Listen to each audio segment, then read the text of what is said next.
तपती हुई रेत, झुलसता सहारा और जुल्म व जबर के साए में डूबा हुआ मक्का, जहां ताकतवर लोग कमजोरों को बेरहमी से कुचलते थे, गुलामों की फरियादें हुआ में गुम हो जाती थीं और इंसानियत से सकती रहती थी। मगर इसी तारीक और जालिम शहर की खामोश फजाओं में एक दिन एक ऐसी बुलंद और पुख्ता आवाज गूंजी जिसने न सिर्फ अरब बल्कि पूरी इंसानी तारीख का रुख बदल दिया। एक गुलाम जिसके जिस्म पर कोड़ों और तशद्दुद के गहरे निशानात थे, मगर उसके दिल में ईमान का एक रोशन चिराग जल रहा था। इसकी जबान पर दुनिया की कोई ताकत उसे झुका ना सकी। बस एक ही नारा था, अहद अहद।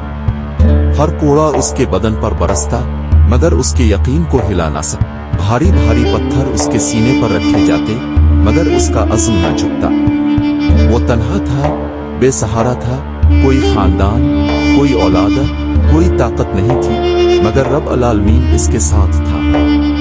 ये वो अजीम मर्द थे जिन्हें आज पूरी दुनिया हजरत बिलाल हबशी रज़ी अल्लाह अन्हु के नाम से जानती है। एक गुलाम जो सब्र व इस्तिकामत की जिंदा मिसाल बन गया, एक मज़लूम जो इज्जत व वक़ार का निशान बन गया, और रसूल अल्लाह का सच्चा आशिक जिसकी वफादारी और मोहब्बत क़यामत तक गूंजती रही। फिर जमाने ने वो उल्टी पलटी भी दिखाई जब कल जिसे गर्म रेत पर घसीटा जाता था, आज वही शख्स कबा की छत पर खड़ा अल्लाह की तौहीद की सदा बुलंद कर रहा था। इसकी दर्द भरी प्रसर आवाज आसमानों को छुपा दी, जिन्हें नबी करीम ने अपने इंतहाई करीब रखा और जिनकी आवाज को इस्लाम की पहचान बना दिया गया। और ये है मुअज़्ज़ज़ रसूल हजरत बिलाल हबशी रज़ी अल्लाह अन्हु की दिल दहला देने वाली कहानी। तमाम नाजरीन से खुसूसी गुजारिश है कि वीडियो को आखिर तक जरूर देखें और कमेंट सेक्शन में जरूर बताएं कि आप किस मुल्क या शहर से ये वीडियो देख रहे हैं। हम सब जानते हैं कि हजरत बिलाल रज़ी अल्लाह अन्हु मक्का में एक शख्स के गुलाम थे, मगर उनकी कहानी सिर्फ गुलामी तक महदूद नहीं थी। उनके आबाओ अजदाद का असर और रसूख एक जमाने में अफ्रीका के वसी इलाकों पर था। तारीखी रवायत के मुताबिक उनका खानदान हबशा से लेकर यमन तक हुक्मरानी करता था। उनकी वालिदा हजरत हमामा रज़ी अल्लाह अन्हा इसी शाही खानदान से ताल्लुक रखती थी, मगर किस्मत ने पलटा खाया। खानदान के एक फर्द इरहा ने बगावत करके यमन को अलग कर लिया और खुद को ताकतवर हुक्मरान बना लिया। उसने देखा कि अरब के कबाइल हर साल कबा की तरफ हज के लिए आते हैं और मक्का माल व दौलत से माला माल हो रहा है। हसद ने इसके दिल पर कब्जा कर लिया। उसने यमन में एक बहुत बड़ा और शानदार गिरजा तामीर करवाया ताकि लोग कबा छोड़कर उसकी तरफ मुतवज्जे हों। मगर अरबों ने इसकी बात नहीं मानी। गुस्से में इरहा ने हाथियों समेत एक बहुत बड़ा लश्कर तैयार किया और कबा को मिस्मार करने के इरादे से मक्का पर हमला कर दिया। रवायत में आता है कि इस लश्कर में हजरत हमामा रज़ी अल्लाह अन्हा भी थीं, मगर अल्लाह ताला की कुदरत से इरहा का पूरा लश्कर तबाह हो गया। ये वही वाक़या है जिसका जिक्र सूरत अल-फ़िल में है। इब्राहा हलाक हुआ, मगर हजरत हमामा रज़ी अल्लाह अन्हा गिरफ्तार हुई और मक्का के बाजार में गुलाम के तौर पर फरोख्त कर दी गईं। उन्हें खरीदने वाला शख्स मक्का का बदनाम, संगदिल और जाबिर सरदार उमिया बिन खलफ था। इसी साल अल्लाह ताला ने अपने आखिरी नबी हजरत मोहम्मद को मबूस फरमाया। उमिया बिन खलफ ने हजरत हमामा रज़ी अल्लाह अन्हा का निकाह अपने एक गुलाम से कर दिया।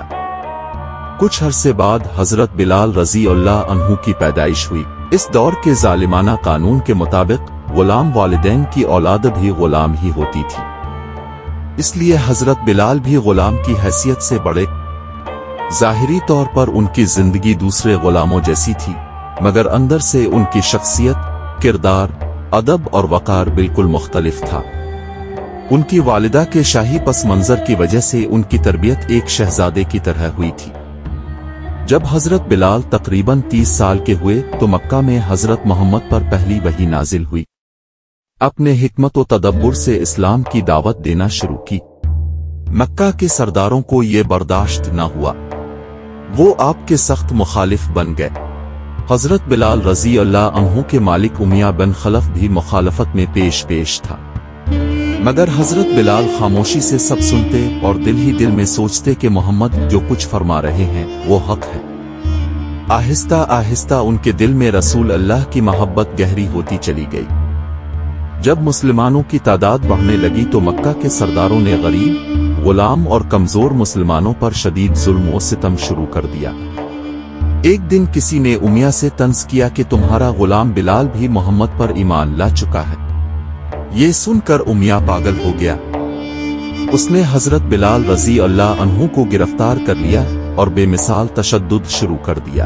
उन्हें बेरहमी से कूड़े मारे गए, लोहे का गर्म ज़रा पहनाया गया, तपती धूप में खड़ा किया गया, आवारा लड़कों के हवाले करके गलियों में घसीटा गया, गर्म रेत पर लिटाकर सीने पर एक के बाद एक भारी पत्थर रखे गए। हर बार उमिया कहता, ला तो इसको माबूद मान लो, मगर हजरत बिलाल रजी अल्लाह अन्हु की जबान पर हर बार बस यही नारा निकलता, अहद अहद। जब ये जुल्म जारी था तो हजरत अबू बकर सिद्दीक रजी अल्लाह अन्हु वहां से गुजरे। उन्होंने उमिया से कहा, क्या तुम्हें रहम नहीं आता? उमिया ने गुस्से में कहा, अगर इतना तरस है तो खरीद लो। हजरत अबू बकर सिद्दीक रजी अल्लाह अन्हु ने उमिया की मांगी हुई बहुत ज्यादा कीमत अदा कर दी और हजरत बिलाल रजी अल्लाह अन्हु को आजाद करा लिया। आजादी के बाद हजरत बिलाल रजी अल्लाह अन्हु मुसलमानों की मजालिस में हजरत मोहम्मद के साथ बैठने लगे। इस्लाम ने इन्हें वो मकाम और इज्जत बख्शी जो मक्का के मुतकब्बिर सरदार बर्दाश्त न कर सके। हिजरत मदीना के बाद मस्जिद नबवी की तामीर हुई। अजान का तरीका तय करने के लिए मशवरे हुए। अल्लाह की तरफ से ख्वाबों में रहनुमाई आई। हजरत मोहम्मद ने फरमाया, बिलाल की आवाज बुलंद और पुरकशिश है, वही अजान दे। हजरत बिलाल रजी अल्लाह अन्हु ने मस्जिद नबवी में खड़े होकर इस्लाम की पहली अजान दी। आज भी दुनिया के कोने कोने में उन्हीं अल्फाज की गूंज अल्लाह अकबर सुनाई देती है। ग़ज़वा बदर में उन्हें अपने साबिक जाबिर मालिक उमिया बिन खलफ का बदला मिल गया। फतह मक्का के दिन हुजूर ने खुद हजरत बिलाल रजी अल्लाह अन्हु को हुक्म दिया कि कबा की छत पर चढ़कर अजान दो। वो वही शख्स जो कल गुलाम था, आज कबा की छत पर तौहीद की बुलंद आवाज पुकार रहा था। हजरत बिलाल रजी अल्लाह अन्हु हुजूर के विसाल तक उनके साथ रहे। अपने फरमाया था कि मैंने जन्नत में बिलाल के कदमों की आहट सुनी है। हिजरत मदीना के बाद मस्जिद नबवी बनने पर अजान का तरीका तय करने के लिए मशवरे हुए।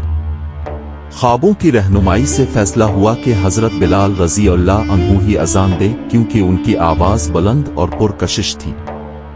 इस तरह उन्होंने इस्लाम की पहली अजान दी। आज भी दुनिया के हर कोने में उन्हीं की आवाज की गूंज अल्लाह अकबर कहती सुनाई देती है।